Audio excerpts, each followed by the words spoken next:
They were not merely associates.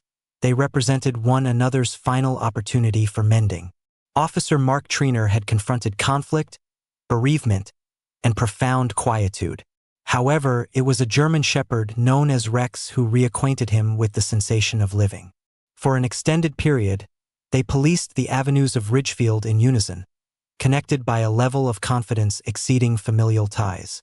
Yet, one fateful evening, a vicious surprise attack demolished that connection.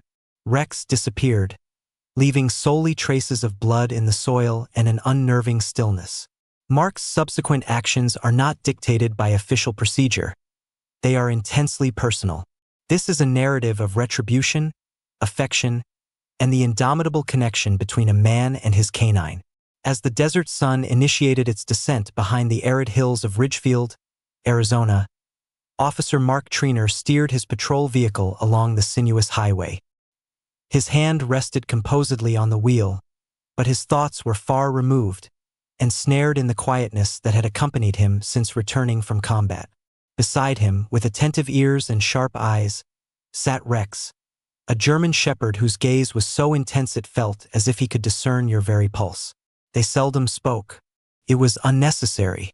Years of assignments, physical and emotional scars, and silent journeys had cultivated a distinct language of expressions, rumbles, and inherent understanding. The community regarded them as the formidable duo, the officer hardened by war and the dog that acted without pause. They had extricated survivors from demolished structures, detected perils before they materialized, and on one occasion, even retrieved a drowning individual from a canal amidst a sudden deluge. Yet Mark never considered Rex a mere instrument. Rex was his purpose, his grounding force, his renewed chance at life after a world had nearly deprived him of everything. That particular evening, the dispatch radio came alive with a notification. Risky motorcycle gang behavior on a segment of desert road just beyond the town limits. This was not unusual. Ridgefield had recently transformed into a haven for lawbreakers, an anarchic energy escalating with each passing week. Mark glanced at Rex, who was already on high alert, his ears slightly drawn back. An unspoken tension filled the atmosphere, not a visible kind, but one that constricted your chest like a frigid band. The cruiser proceeded past a service station on the town's periphery, dimly illuminated by erratic neon lights. It was then that Rex emitted a growl, a deep guttural sound. Mark had not heard that specific tone in months, not unless something was gravely amiss. He reduced the vehicle's speed. Just past the station, in an isolated area, stood an abandoned pickup truck, its doors ajar. The engine still emitted ticking sounds from residual heat. Tire impressions were gouged into the sand, swerving towards the undergrowth. Rex's nose twitched sharply. Without command, he sprang from the vehicle and commenced tracking. Mark followed, his hand poised near his firearm. Each step into the dense vegetation made the night feel more oppressive, as if an unseen entity observed their every breath. The wind sliced through the expanse of cacti. Coyotes howled somewhere in the distance. Rex, however, remained undistracted. He advanced like a seasoned soldier. Then, everything fell silent. A sharp crack from behind him, followed by blackness.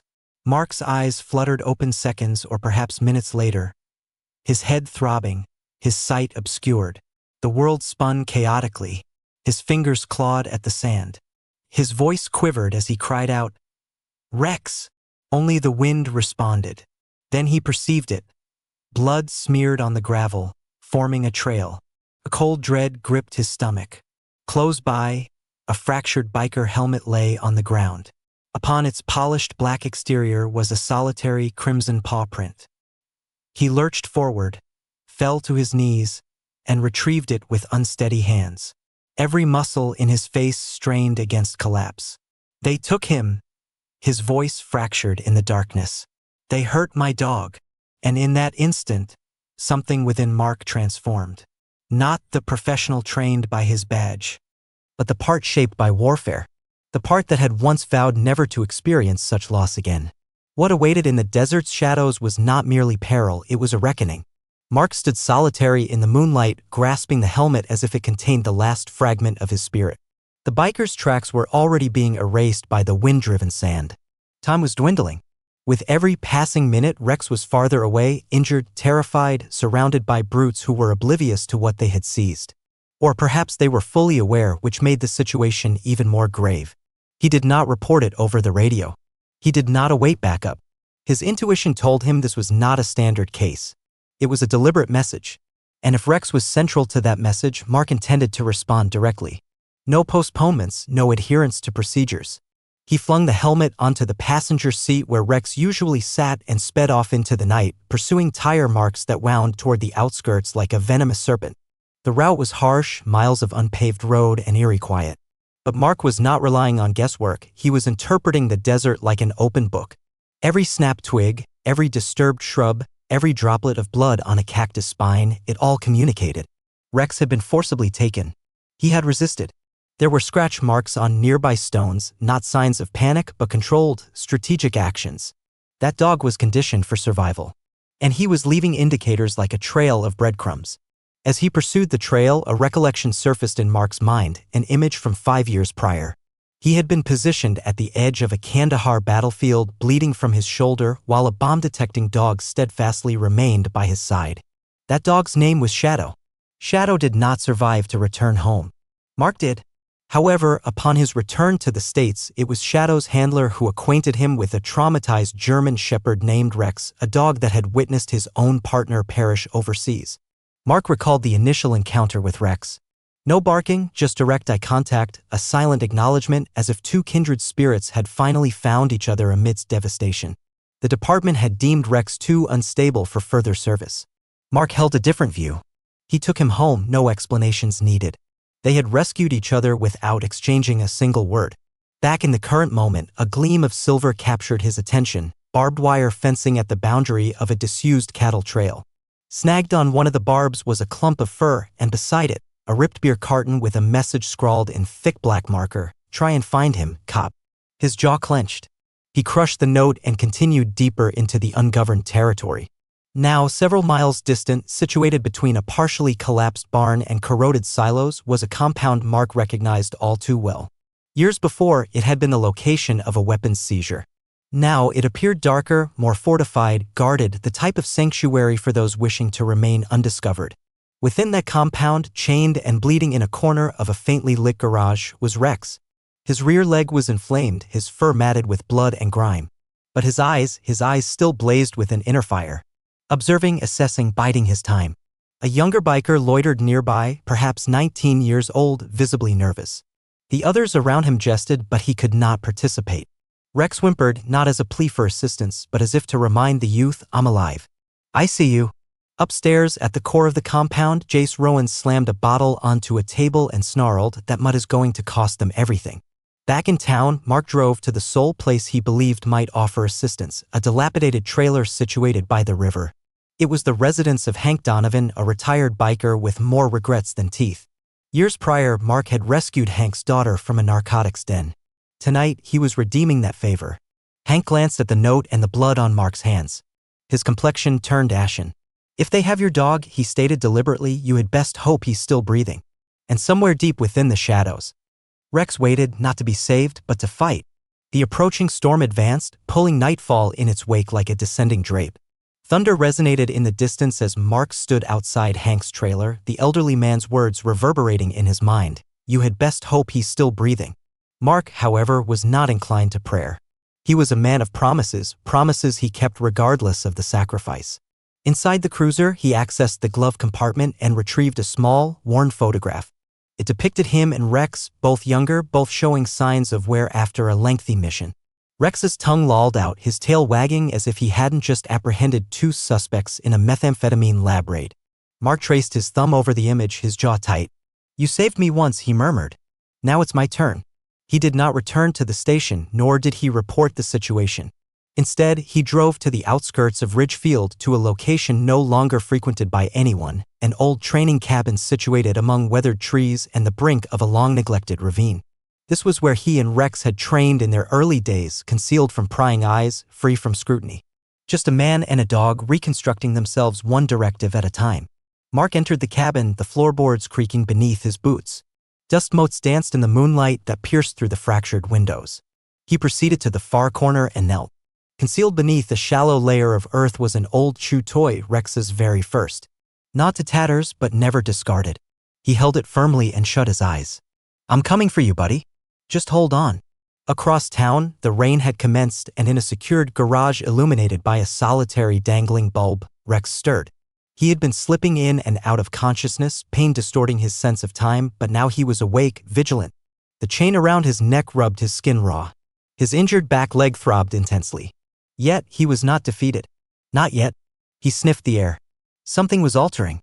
The aroma of oil, fuel, rain, and something more, something recognizable. He growled softly, not from apprehension, but from defiance. One of the bikers came in, throwing food scraps into a container. Rex ignored it.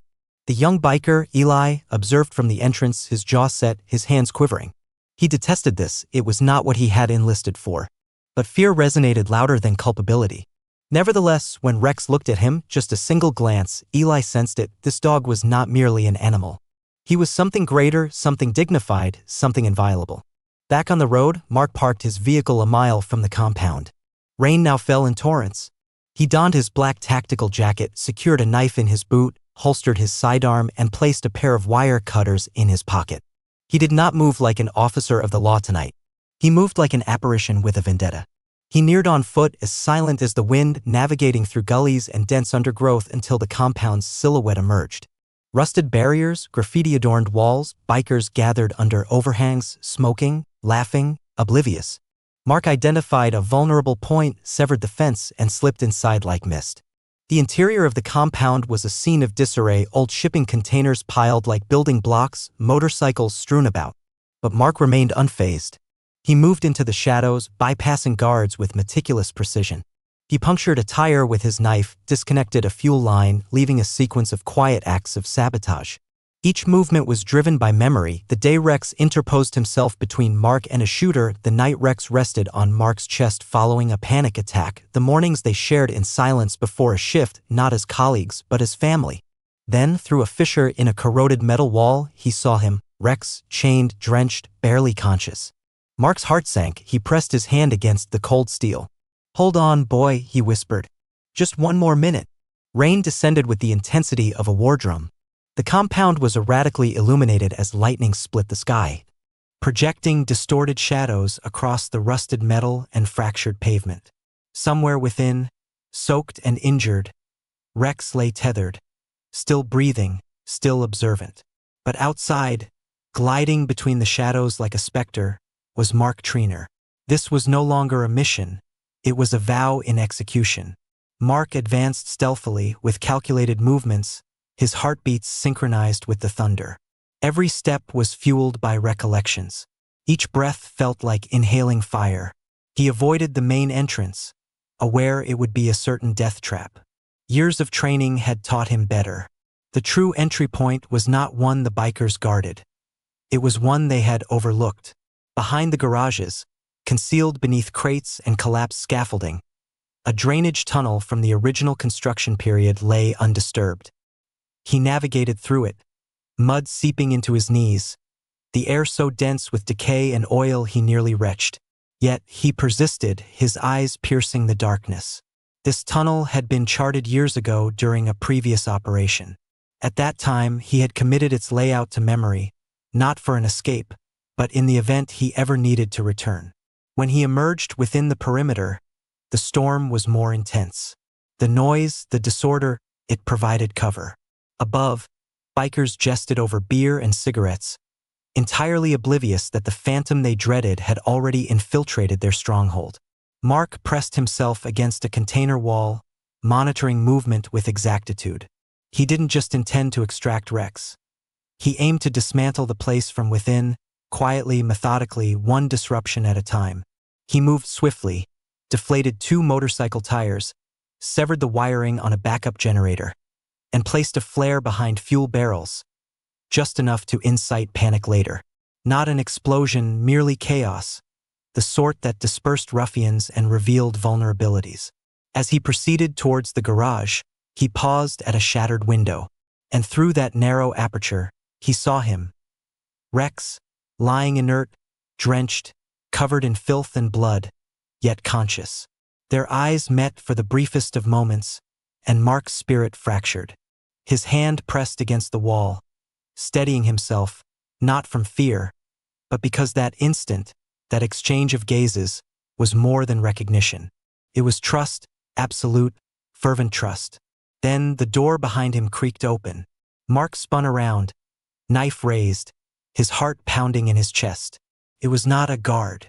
It was Eli, the younger biker from earlier. They confronted each other, rain dripping between them. Eli's lip quivered. His hand hovered near his belt but remained still. "You here for the dog?" Eli inquired, his voice barely audible above the rain. Mark remained silent, merely staring.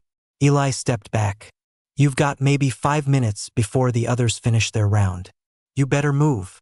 And with that, he vanished. Mark did not hesitate. He sprinted across the inundated alley, heart hammering, shoulders tensed. His gaze fixed on the rusted door where Rex was chained like a discarded bicycle. He broke the lock with a crowbar he had concealed in his belt. Inside, the odor assailed him: blood, rust, damp fur. Rex did not move initially. His eyes fluttered. Mark dropped to his knees and slid beneath the chain, cupping Rex's face in his palms. "I got you," he whispered. "I'm here." Rex whimpered faintly, nuzzling his face against Mark's shoulder. Then, footsteps heavy, rapid. The door slammed shut behind him. Jace Rowan stood in the doorway, a smirk on his face beneath his soaked leather vest, a knife in his hand. "You really thought we wouldn't prepare for you?" he sneered. Mark did not flinch. He rose slowly, keeping one hand behind him, the other clenched into a fist. "You have no idea," Mark stated, his eyes burning, "what I'm prepared for." And in that moment, the tempest raging outside was insignificant compared to the one about to unleash within. The tension within that garage was palpable enough to slice through steel. Water dripped persistently from the compromised ceiling, each droplet sounding like a metronome counting down. Mark positioned himself between Jace and Rex, his gaze locked with the individual who had masterminded the entire ordeal, who had abducted his partner, abused him, and tethered him like refuse. But Mark was not trembling. He was not fearful. He was composed. And for men like Jace, silence often preceded the onset of darkness. Jace initiated the attack, a glint of steel arcing through the air. Mark sidestepped to the left, allowing the biker's momentum to carry him into a stack of crates. The impact resounded like an alarm bell throughout the compound. Mark did not pause. He seized a wrench from the workbench and swung forcefully, striking Jace's arm. The knife fell to the floor with a clatter. Outside, voices stirred, followed by the sound of footsteps. The remainder of the gang was now on alert. But within this space, nothing else held significance. Just two men, one consumed by arrogance, the other driven by something more profound, a resolve forged from years of loss, loyalty, and a promise he was unyielding in his commitment to keep. Jace bellowed, charging once more. They clashed, fists exchanged, boots struggling for purchase on the wet surface. Mark fought with the ferocity of his desert experiences, precise, brutal, relentless. Yet he was not invulnerable. A surprise blow to his ribs sent him reeling against the wall.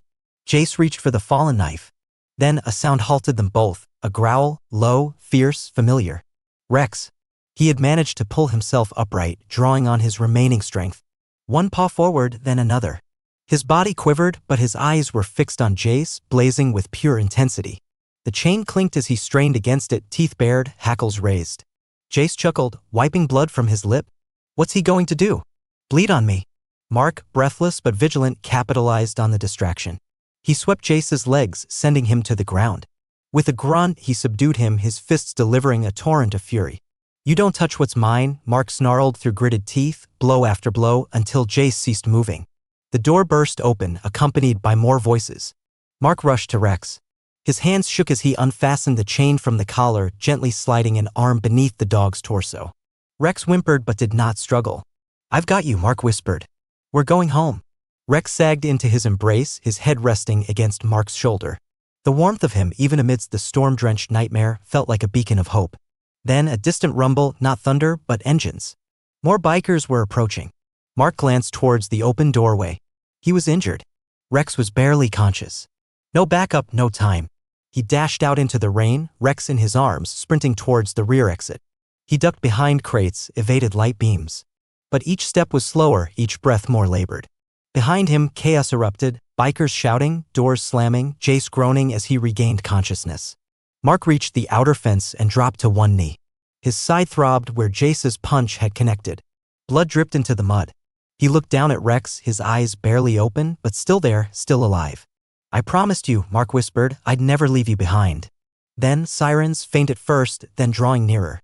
But something else too, the roar of hostile engines. The others were here, trapped between law enforcement and the outlaws, bleeding, carrying the only thing in this world that had ever brought him solace. Mark whispered to Rex one final time, his voice cracking, "Just hold on, buddy. Not yet. We're not safe." And with that, he summoned a last surge of strength and ran into the storm. Because sometimes survival is not merely about strength, it's about what you refuse to relinquish. The desert rarely offers easy passage, and tonight it exacted a toll with every step. Mark's boots sank into muddy paths as he pressed onward, holding Rex securely against his chest. The weight of his companion was not a hindrance, it was a testament to every mile they had traversed together, every obstacle they had surmounted, every instance Rex had served as his protector. Rain assailed them from above, wind lashing his face, yet Mark did not falter. He could not. Behind him, the drone of engines intensified, grew angrier. The bikers were not relinquishing their pursuit. Not after his actions against Jace, not after he had exposed their compound. The sole option was to attain higher ground and signal for medical evacuation or perish in the attempt. And judging by the ache in his ribs and the protest of his legs with each stride, perishing was a more proximate possibility than he cared to acknowledge. Rex whimpered once, just a single, barely perceptible sound.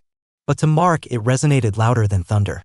He glanced down, and in that fleeting moment, a memory resurfaced. Years prior, their inaugural field operation together. Mark had suffered a fall in a collapsed tunnel, and it was Rex who had navigated the debris, barked for assistance, and pulled him to safety. He owed this dog more than his own life, he owed him a future. But futures do not simply materialize, they must be earned. Even amidst the tempest, Mark sought cover behind a formation of boulders and retrieved his radio from his belt. His voice trembled. "Officer down. K9 critical. Coordinates pinged. Request immediate evac. Hostiles in pursuit. Static." Then, a faint response, ETA 8 minutes. Hold position. 8 minutes, an eternity in a pursuit. He wrapped Rex more snugly in his coat and whispered, "Just stay with me, buddy. Just 8 more." The trail constricted into a series of switchbacks bordered by thorny vegetation and loose scree. Mark's breathing became more labored, his vision blurring, but he pushed onward because to cease meant to fail, and failure was not a conceivable outcome. Then, a sound from behind, an engine revving, a shout. They were gaining ground. And abruptly, a figure obstructed his path. Eli, the young biker, had discarded his gang's insignia, his hands raised. Rain streamed down his face, his eyes wide with an expression that was not fear, but resolve. "They'll kill you," Eli stated. "You won't make it to the ridge." Mark offered no reply. "I'm not with them," Eli asserted quickly, almost imploringly. "Not after what they did to that dog." A half-breath of silence ensued. Then Eli tossed him a set of keys. "Take my bike. Parked in the ravine near the old water tank. I'll slow them down." Mark stared at him, uncertain, but Rex stirred. One paw tapped his chest as if urging, "Do it." Without a word, Mark accepted the keys. No promises, no expressions of gratitude, just mutual understanding. He located the motorcycle precisely where Eli had indicated, partially concealed by reeds, the engine still radiating warmth. Mark mounted it, carefully positioned Rex on his lap, using his jacket for support, and ignited the engine. The roar tore through the night, a defiant cry in the storm. As they accelerated towards the ridge, Mark glanced back once.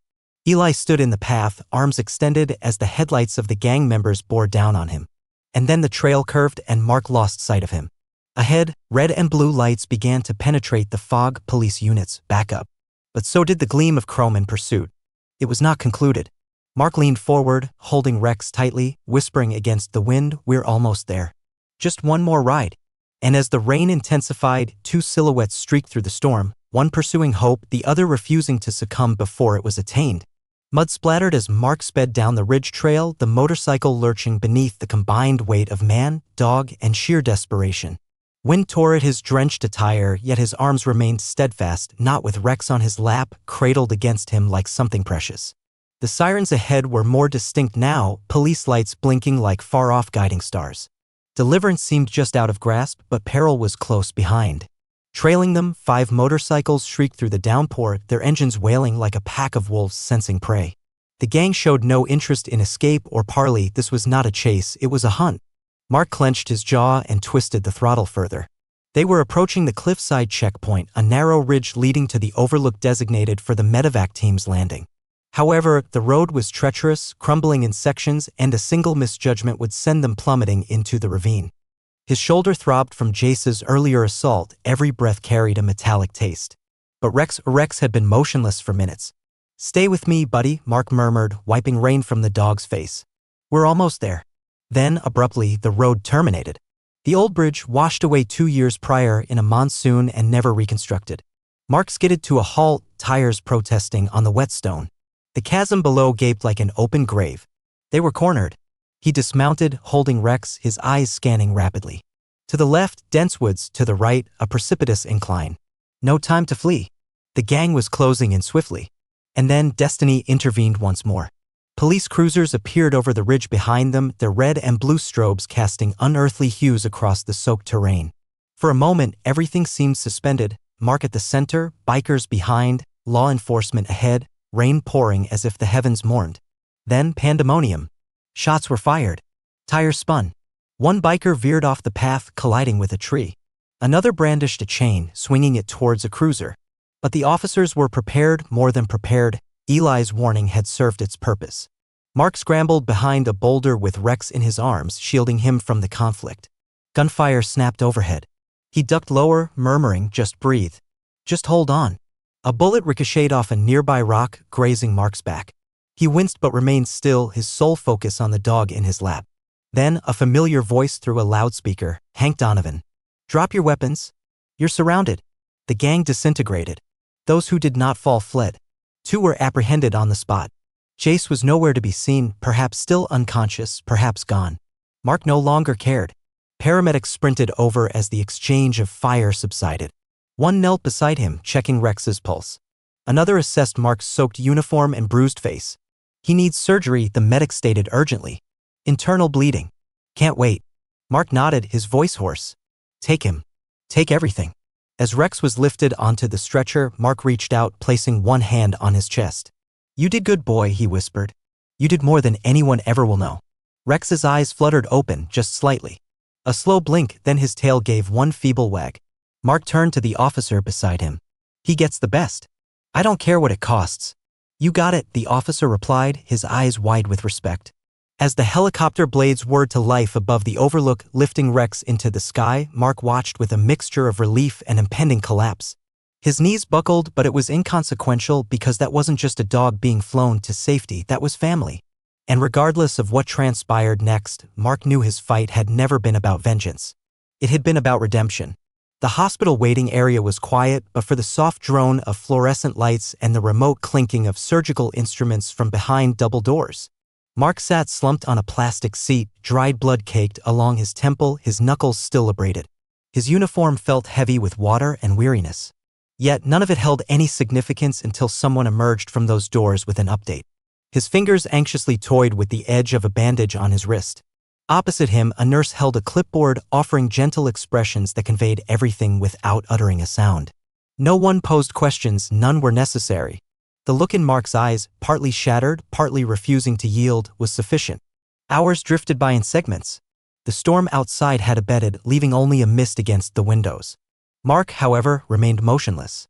His body was at rest, but his mind replayed memories, fears. Every instant Rex had protected him, awaited him, believed in him. Now he was uncertain if he would ever reclaim those moments. Then the doors swung open. Dr. Arab Bishop, a surgeon with streaks of silver in her hair and a composed voice, approached him. Her expression was inscrutable. She paused, removing her gloves. "He's alive," she stated softly.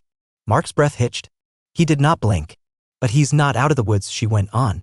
"Ruptured spleen, fractured hip, heavy blood loss. The surgery went well, but the next few days will decide the rest." Mark nodded once.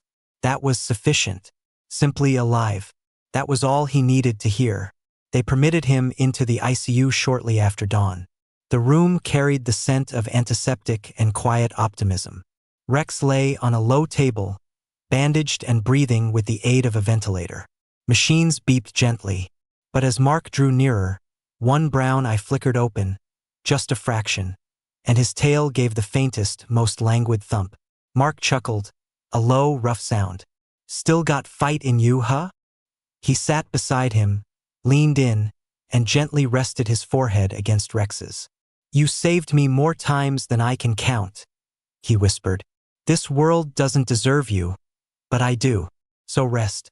I'll keep watch now." The ensuing days melded into a continuous stretch of sterile routines and intermittent lights. Mark steadfastly refused to depart. Nurses brought him coffee. Officers visited with updates. Even the mayor paid a call. Rex's story had reached the local news, and within hours, letters and contributions arrived from strangers, hailing Rex as a hero. None of this, however, mattered to Mark. Only when Rex began to sit up again, his tail wagging a little more vigorously each morning, did the atmosphere in the room transition from mere survival to genuine healing. Then, one morning, a note appeared, slipped beneath the door. No return address. Handwritten. "I turned myself in. They'll ask questions. I'll answer. But your dog, he saved more than just your life. He gave me the guts to make a different choice. I'm sorry for what we were. I'm trying to be something else now. Eli." Mark folded the note and kept it in his wallet. 3 months later, the department organized a ceremony. Rex was awarded a medal for bravery and a lifetime commendation. But when the mayor requested Mark to speak, he stepped back, allowing the silence to articulate for them both. He simply knelt beside Rex, who now walked with a slight limp and an even more profound gaze. They retired together that day. No more patrols, no more sirens. Instead, they relocated to a cabin on the town's outskirts, quiet, open, serene, the very place where they had once trained.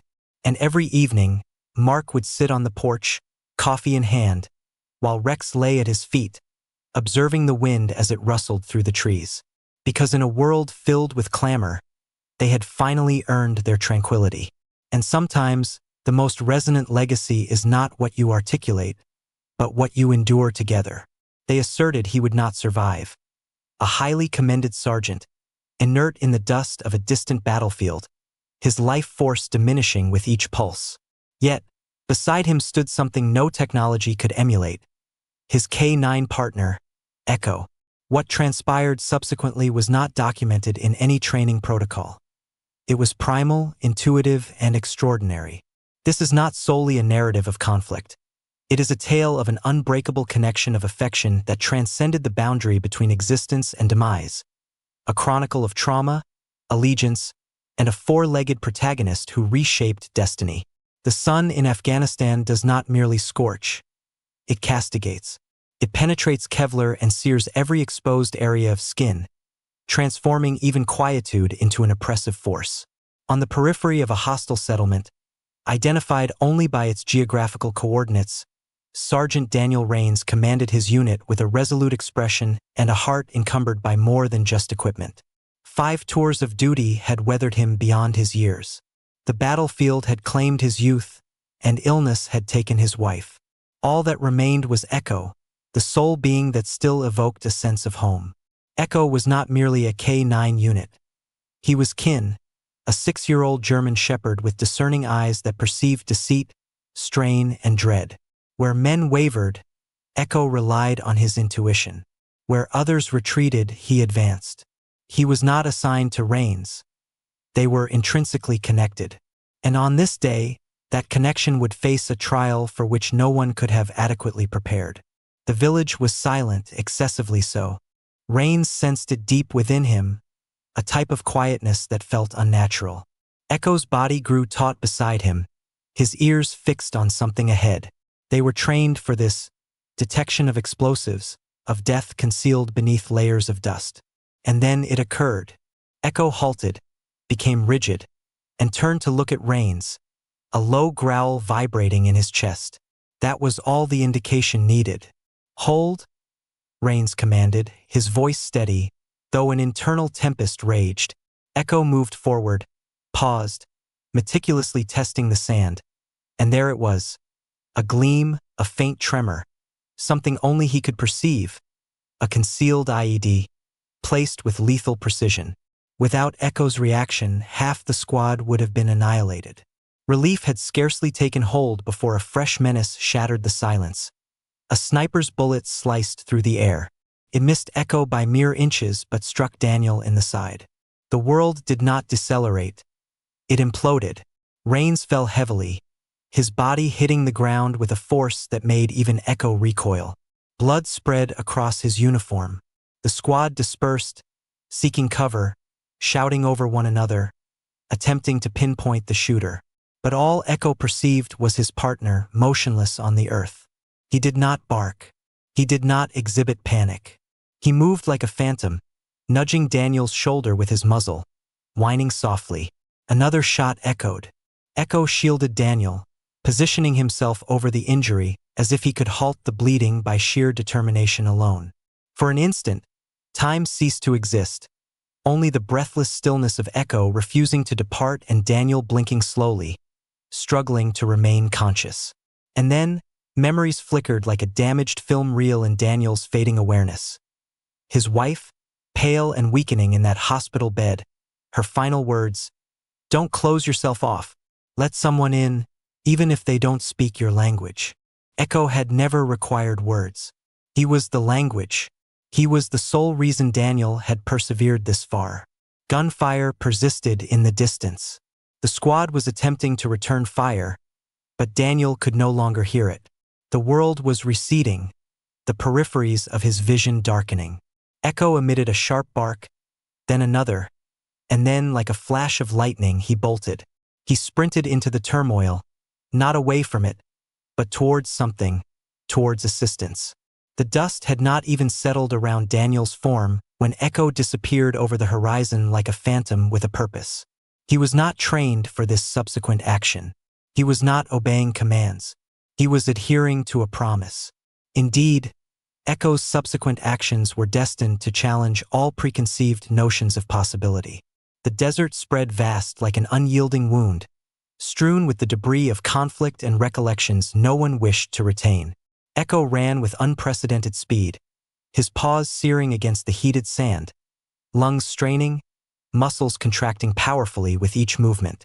Pain, however, was irrelevant. He was not fleeing from peril. He was racing towards the solitary chance of preserving his partner's life. Behind him, the distant report of gunfire diminished into a heavy quiet. Ahead, the route back to base was obstructed by wreckage, bomb indentations, and the menace of unseen adversaries. Echo paid no heed. He leaped over ditches, darted past fractured fences, his instincts his sole compass. Every stride was critical, every second a battle against time. This was not merely allegiance. It was affection in its most unadulterated, elemental state. Midway to the base, Echo's mind, in whatever manner a dog recollects, flashed back to the day he encountered Daniel. He was not bred for service. Echo had been discovered behind a salvage yard in rural Georgia, emaciated and growling at fence posts. Most perceived a risk. Daniel discerned a renewed opportunity, perhaps for both of them. He was younger then, still reeling from a tragedy that continued to ache beneath the surface. The loss of his wife had devastated him. Echo had been the first entity he had chosen to care for again. It had not been about obligation. It had been about alleviating the feeling of solitude. And now, that same untamed, defiant junkyard dog was vaulting over wire fences towards the base perimeter, blood seeping from his hind leg due to grazing shrapnel, yet his determination was absolute. As he approached the outpost, guards shouted, then identified him. Disorder ensued. Echo barked, sharp, insistent, frantic. He spun in circles, ran to a soldier, nipped at his trouser leg, and then sped back in the direction he had come from. Private Jenkins, barely 19 and only 3 weeks into his deployment, stared at Echo as if witnessing something preternatural. "Something's wrong," he whispered. He's never come back alone. That was all the impetus required. Protocol was disregarded. The private issued the alert, grabbed the closest squad, struck his hand against the emergency gate, and hollered, "Follow him now!" Echo did not await the human's organization. He took off, and they pursued him through the chaos, the Humvees groaning, tires churning dirt, soldiers gripping their rifles, uncertain of what they would discover, but cognizant that if that dog had returned unaccompanied, something dreadful had transpired. Meanwhile, miles distant, Daniel was fading. The heat seared his skin, his vision dissolving into peculiar shapes and flashes. He saw his wife again, standing in a field, the wind in her hair. She smiled at him, murmured something, but then her image dissipated, supplanted by the sound of Echo's distant bark, as if it were woven into his very being. He was not gone. Not yet. Back in the convoy, one of the soldiers observed something. A column of smoke ascending just beyond the ridge where Echo guided them. And then it struck, a massive explosion in the distance. A buried mine detonated by enemy fire, shaking the earth like a clap of thunder. The Humvees screeched to a halt. Echo stopped too, now howling, his voice sharp and panicked, as if compelling them to hasten. Private Jenkins disembarked, his mouth parched. "He's trying to tell us something's still out there. Someone's still out there." Echo remained motionless, his eyes fixed ahead, tail rigid, his body trembling with an urgent need. And just like that, the narrative transitioned from a dog's solitary run to a rescue mission ignited by something more profound than training. By faith. The revelation of what Echo would lead them to was poised to send shockwaves throughout the entire base. The air hung heavy with smoke and the aroma of burned sand. As the convoy traversed the ridge, their boots encountered terrain that felt eerie. Craters marked where bombs had detonated, twisted metal embedded in the earth like the skeletal remains of forgotten conflicts. Echo, however, was undeterred. His legs propelled him forward with precision, his nose cutting through the chaos like a radar system locked onto the one life that mattered above all. And then he halted. His ears pricked up, his body tensed, and he emitted a single, sharp bark. This was not merely a signal. It was a cry. "He's here." Private Jenkins rushed forward, his heart pounding in his chest. Echo darted ahead, scratching at loose earth with frenzied paws. The soldiers dispersed, establishing a perimeter, their eyes scanning for indications of life, or worse. Suddenly, a faint moan pierced the wind. It was barely perceptible, but Echo registered it first. He dropped to his belly, maneuvering under a collapsed structure, his teeth tugging at a camouflage sleeve protruding from the debris. "Medic! Over here!" someone yelled.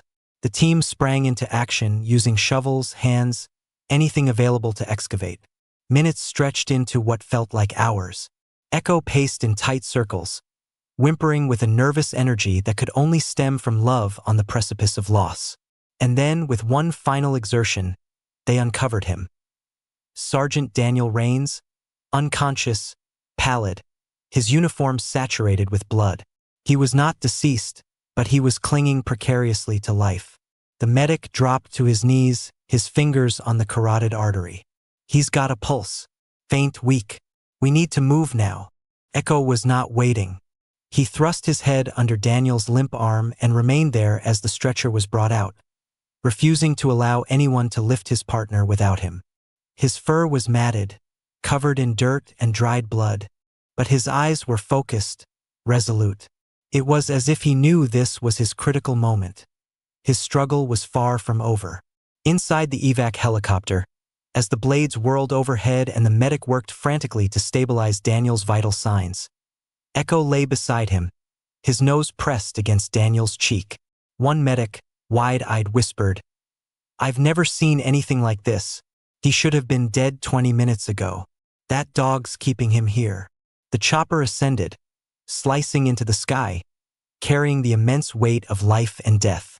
Echo did not blink. He did not stir. He simply remained adhered to Daniel's side, as if willing his heart to continue beating through sheer force of will. And perhaps he did. Back at the field hospital, chaos converged with urgency. The trauma team had been alerted, but no one anticipated what they witnessed. A man who, by all rights, should not be alive, carried in with a K9 that refused to depart even as physicians shouted over the din of machines. It required 3 soldiers to gently draw Echo back as Daniel was wheeled through the doors. Yet even then, Echo howled a sound so sharp, so raw, it brought tears to one of the nurse's eyes. It was not a bark. It was a supplication. In the waiting bay, Echo sat motionless, his eyes fixed on the swinging double doors. Soldiers passed by, nurses whispered, but Echo did not move. Not when they attempted to offer him food, nor when they provided water. He simply waited, his chest rising and falling with a tension only a heart like his could comprehend. Inside the operating room, Daniel's heart stopped. The monitor emitted that dreadful, singular tone. But just as the lead surgeon reached for the defibrillator paddles, something stirred. An involuntary twitch of the hand, a flicker on the screen. "He's back!" the nurse cried. Later, no one could account for it. No scientific rationale, no logical explanation. Just a dog who refused to surrender and a man who, somehow, against all odds, fought his way back from the brink. This, however, was merely the beginning. The internal war within Daniel had just commenced. What followed was the awakening of a man not just to the world, but to the one soul who had never abandoned his side. The world did not re-emerge in a sudden rush. It returned in fragments. Indistinct lights overhead, the hiss of machinery, the cold sensation of tubes in his arm. And then a sound. Not a human voice, not a nurse's murmur, but a whine, a familiar echo. Daniel could not move, not yet. His body felt as though it had been shattered and pieced back together by someone with unsteady hands. He was in a hospital, that much he discerned. But where? Germany, perhaps? Or stateside? Everything was shrouded in fog. Echo's presence was not merely soothing. It was anchoring. Even in his comatose state, something about his partner's scent, the weight of his head on the bed, the gentle rhythm of his breathing, it penetrated the depths of whatever realm Daniel's mind had retreated to and pulled him closer to the surface. Yet, time passed arduously, days merging into one another. Nurses came and went, charting figures, adjusting for drips, whispering about low brain activity and minimal response. None of them anticipated movement, but Echo knew differently. He refused to leave Daniel's side, lying next to the hospital bed on a blanket someone had finally ceased trying to launder, guarding him as if the battlefield had not yet receded. And then the patterns emerged. Every night at 3:17 a.m. precisely, Echo would rise. He would stand rigidly beside the bed, his ears erect, his body as still as a sculpture. He would growl not with aggression, but as if confronting something unseen. Nurses attributed it to trauma, memory, instinct. But the night shift began to observe. Something about it felt distinct. One nurse, Ellie, maintained a quiet log. In it, she tracked Daniel's brain scans, noting a spike every night around the same time Echo stood vigil. Not minor fluctuations, but significant ones. Bursts of neural activity, flickers of consciousness, patterns that contradicted the medical charts. "I swear this dog is waking him up," she whispered one night to a colleague. Not with medicine, with memory. As days stretched into weeks, Daniel remained suspended between the present and wherever souls drifted when they were not prepared to let go. Flashbacks swirled in the void. His wife, Emily, smiling in their kitchen, laughing in the rain, whispering something he could not quite discern. And always beside her in those dreams was Echo, his constant shadow. Then, one night, silence. 3:17 a.m. arrived and departed. No growl, no movement. Echo simply lay there, unmoving. That night, the monitor flatlined. Nurses rushed in, the emergency team assembled, reaching for paddles, adrenaline surging through their veins. But just before the initial shock, a cough. Daniel's chest heaved and the screen illuminated once more. Beeps, spikes, life. Ellie stood there, wide-eyed. It's like he fought his way back. Outside the room, Echo now stood, silent but no longer still, his tail twitching slightly, his eyes never leaving the door, as if he knew, as if he sensed it. Physicians termed it a miracle, the newspapers would later call it unexplained. But those who had observed closely knew the truth. That night, Echo did not bark because he no longer needed to. Daniel had heard him deep within and had returned.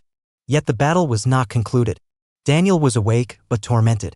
And what Echo was about to confront next would involve less about preserving Daniel's body and more about rescuing his soul, because sometimes the most profound wounds do not manifest externally.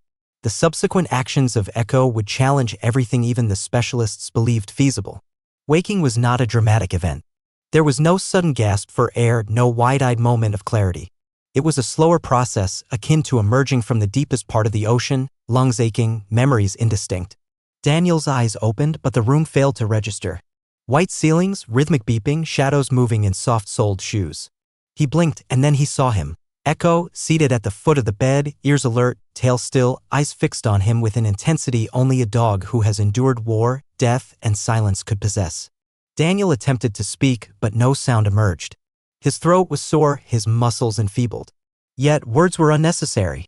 He merely moved his fingers, slowly, tremulously. Echo perceived it. In an instant, he was at the bedside, nuzzling his head against Daniel's arm.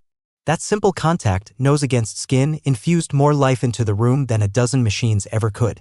Nurses hurried in, eyes wide, voices raised in astonishment. "He's responsive," one exclaimed. "He moved." He looked at the dog. That moment shattered every prior expectation, every projected timeline. Weeks of immobility were undone by a single movement, a single instant. But they were unaware of the complete truth. Echo had been rousing him all along, simply in a language they did not comprehend.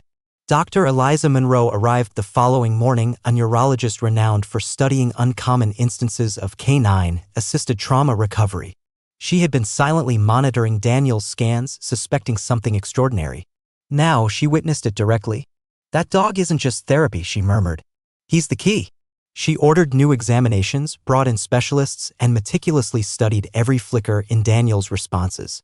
Echo was not merely activating memories, he was facilitating the rebuilding of neural pathways through scent, sound, and presence. Empirical science encountered something else here, something immeasurable. The bond between them was not conventional, it was instinctual, almost spiritual. Even as Daniel gradually began to recover his voice, the first word he whispered, barely discernible, was "Echo." That utterance affected everyone in the room. The nurse dropped her chart. Dr. Monroe looked away for a moment too long. Echo did not react with excitement, he simply laid his head on Daniel's chest as if he already knew what the man would articulate before he spoke. Day by day, Daniel showed improvement. He remained weak, pale, far from fully recovered, but the mental fog had lifted. His memories returned in fragments, some beautiful, others brutal. He recalled Emily's voice, the feel of her hand in his. He remembered the sniper, the burning pain, the taste of dirt. He remembered surrendering. And he remembered Echo, how the dog had not. Dr. Monroe implemented a new protocol, unrestricted K9 access around the clock, no separation. Echo began assisting with daily movements, standing near Daniel's legs as he practiced sitting upright, offering stability when he struggled to rise. His presence was not merely comfort, it was a form of medicine. The media became aware of it, quiet rumors about a soldier and his dog, about a miraculous recovery in a German hospital bed. The story had not yet become public, but the initial ripples had started. Daniel was unconcerned with headlines, he cared about one thing, getting out of that bed and returning to the world with Echo by his side. One night, while Echo rested at his feet, Daniel whispered to the ceiling, "You came back for me, didn't you?" Echo stirred, let out a soft exhalation, and resumed his sleep. That was affirmation enough. But what Daniel did not yet realize, what no one anticipated, was that their story was far from concluded. A new conflict loomed, one without gunfire or explosions, but with wounds just as profound. Next, Daniel would need to learn how to walk again, not merely with his legs, but with a renewed sense of purpose. And the enigma contained within the envelope on his bedside table was about to unsettle everything. The world beyond the hospital confines had progressed, but Daniel had not. He was relocated to a VA rehabilitation facility situated in a tranquil area of Virginia where the din of traffic was supplanted by the sound of wind rustling through trees and the distant barks of other service dogs in training. This, however, was not tranquility, it was the aftershock, the kind that leaves one awakening drenched in perspiration, recalling a place one would give anything to erase from memory. Daniel was now ambulating with assistance, but not the kind most imagine. Certainly, there was a cane and a nurse to guide him down the corridor, but the genuine burden was borne by Echo, walking in perfect synchrony beside him, glancing up every few steps as if inspecting Daniel's spirit for fissures. The nightmares were not nightly occurrences, but when they struck, they were severe. Echo recognized the indicators before Daniel even stirred: his altered breathing, his twitching fingers, the way his hand clenched into a fist. Echo would then climb onto the bed, lie across Daniel's chest, his heartbeat synchronizing with his handlers like some form of living defibrillator for the soul. Progress was agonizingly slow. Each minor triumph, a complete circuit around the therapy room, standing without trembling, was invariably followed by a crushing influx of doubt. Daniel needed to relearn not just how to move, but how to exist, and it was painful. He was supposed to be resilient, a sergeant, a protector. Yet here he was, plagued by memories that intruded without permission. His wife's voice sometimes resonated in the corners of the room, not as hallucinations but worse, during moments of silence that dragged his heart through grief like shards of glass. The most acute suffering was not the physical pain, it was the shame, the quiet conviction that perhaps he had not done enough, that this was not a miracle but a form of retribution. Echo, however, never judged, never recoiled. He sat beside Daniel during therapy sessions, lay beneath his chair during group PTSD discussions, and accompanied him to the chapel. Even when Daniel was uncertain of his reasons for going, the dog simply understood. A breakthrough occurred unexpectedly. Daniel had been given a tennis ball during an occupational therapy session, a simple exercise, they explained, for grip and release. But he froze. The texture evoked the rubble, the curve, the weight. It transported him directly back to the dirt of that village, to his blood soaking the earth, to Echo barking over his inert form. The ball dropped from his hand. Echo trotted forward, retrieved it, and gently placed it in Daniel's lap, then sat, simply sat and stared, not with confusion, not with urgency, just with presence. That moment fractured something within Daniel, but not detrimentally. It was the kind of fracture that allows light to permeate the cracks. A week later, Daniel whispered to his therapist, "I want to walk outside without the cane, just once." It was not a complete success. He stumbled midway, but Echo supported him, not physically, but emotionally. A soft nudge under his hand, a steady gaze, and Daniel tried again and again. Then came the envelope, hand-delivered by a staff member. No return address, sealed with wax bearing a symbol Daniel had not seen in years, his unit insignia. He opened it slowly, warily. Inside was a medal, not just any medal, the Distinguished Service Cross. Beneath it, a small flash drive and a folded note: "You don't know the whole story. You only lived part of it. Watch this when you're ready." Daniel stared at it for a prolonged period, his hands trembling, his heart thudding. And Echo, he just leaned against Daniel's leg, offering his quiet fortitude. There was more to the mission than he recalled, more to Echo's run than mere instinct. What Daniel was about to uncover would not only alter his perception of that day, but would also redefine the true meaning of heroism. It took Daniel 3 days to summon the courage to insert the flash drive. It rested on his nightstand like an unexploded ordnance, small yet laden with an impact he felt unprepared to face. But an internal voice, the same one that had compelled him to enter war zones without hesitation, finally urged, "Now." Echo lay at the foot of the bed, as always, sensing a shift in the atmosphere. His ears twitched, his eyes observing Daniel with quiet comprehension. He too was ready. The screen flickered, a grainy video file loaded, military drone footage. The date was imprinted in the corner, it was that day. The mission, the ambush, the dirt, the bullet. Daniel leaned closer, his heart pounding more intensely with each passing second. Initially, it depicted his team on patrol, silent and concentrated, Echo sniffing the ground with practiced precision. Then chaos, the sniper fire, his own body collapsing like a puppet with severed strings. That portion he remembered, but what followed, he did not. He watched, astounded, as Echo refused to abandon his side under intense fire. Soldiers were pinned down, radio communications crackled. Echo barked once, then ran, not in panic but with purpose. The footage zoomed out, tracking his path. He navigated through open fire, maneuvered past enemy lines, and avoided 2 roadside explosives without any guidance. He led the reinforcements directly to the ambush site, pausing only at Daniel's body. But then came the segment that took Daniel's breath away.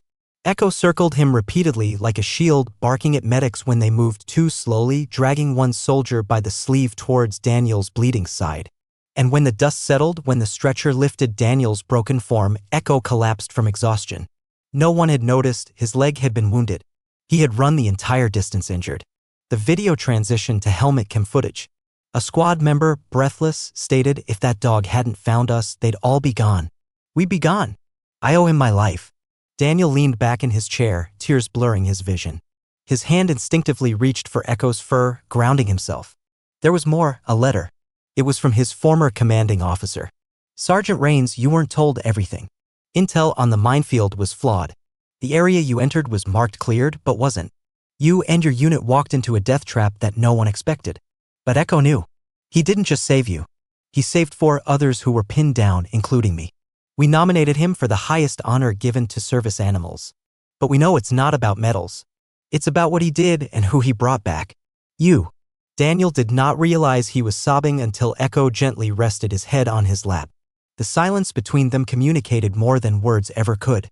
Echo had never sought recognition, never required medals or applause. All he desired was Daniel, alive, breathing. Later that night, Daniel went to the rehabilitation center's rooftop. The flash drive still warm in his pocket. The stars overhead appeared clearer than they had in years. He whispered to the sky, "You saved me, boy, and I never even knew the half of it." The following morning, the VA contacted him. They had received a request, a formal recognition ceremony in Washington, D.C., for both of them, Daniel and Echo. Daniel stared at the letter, then at his reflection. His hands still trembled. His steps remained unsteady, but something had returned to his expression. A spark, a fire. "I don't think I'm ready," he told his therapist. Echo barked once from the corner of the room, firm and direct. Daniel smiled faintly. "Yeah, that's what I thought you'd say." For next, Daniel would not merely stand before strangers. He would stand before a nation, and his words on that stage were destined to leave the entire room breathless. The day arrived with an unusual quietude, as if the world itself held its breath. Washington, D.C. appeared composed and immaculate, but Daniel's palms were moist. His body had recovered sufficiently to walk, yet this was different. This was not rehabilitation. This was acknowledgement, this was public exposure. And in the audience, beyond the polished lectern and gleaming cameras, stood generals, senators, survivors, and strangers. Individuals who had never met Echo, yet somehow felt indebted to him. Daniel stood in the anteroom, the Distinguished Service Cross affixed neatly to his chest. The medal felt substantial, not in physical weight, but in the weight of memory. Each clink of metal against his uniform resonated with guilt, pain, pride, and something more intricate than words could convey. But Echo stood beside him in his custom-fitted harness, his own metal gleaming against his fur, calm, focused, present, always present. A knock. "You're on." Daniel's breath hitched, his knees locked, but Echo nudged him gently, firmly, just as he had in the dirt, just as he had in the hospital, just as he always would. That push was not merely physical. It was symbolic. Echo believed he could do this, so Daniel had to. He stepped onto the stage slowly, each movement measured. The crowd rose to its feet. Applause swept through the air like distant thunder. Flashbulbs popped. But Daniel did not look at them. He looked at Echo, and then he began. His voice was unsteady at first. "I was supposed to die," he stated simply. "I did everything right, and I still fell." Silence descended like a shroud. "I don't remember the exact moment it happened, but I remember who stayed while bullets flew and blood poured."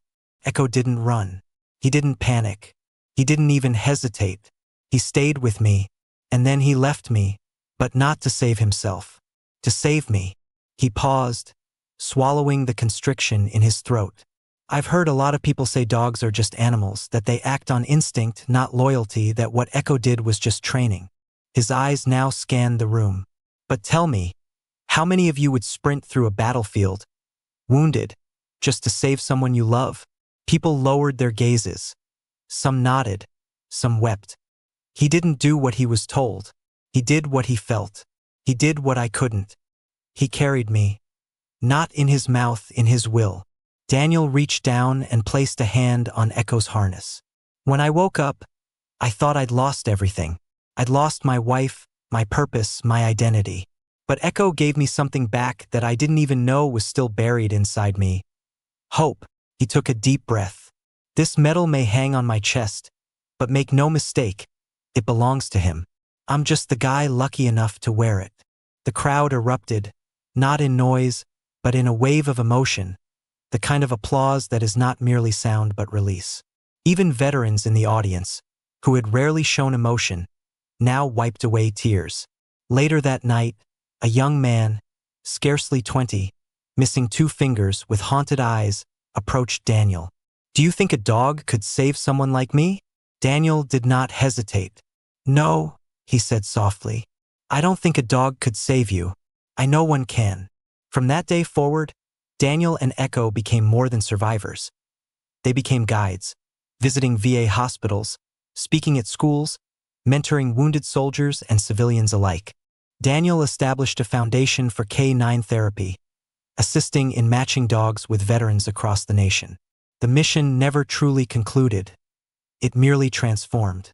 And in the quiet moments on the trails behind their cabin, where Echo would chase sticks and Daniel would observe the sunset, there was a sense of peace that neither of them had thought they would experience again. Daniel would often remark, "People call it a miracle. I just call it Echo." Because ultimately, this was not a story about war. It was a story about returning home. It was a story about love that never departed. It was a story about a dog who did not just save a life. He restored it.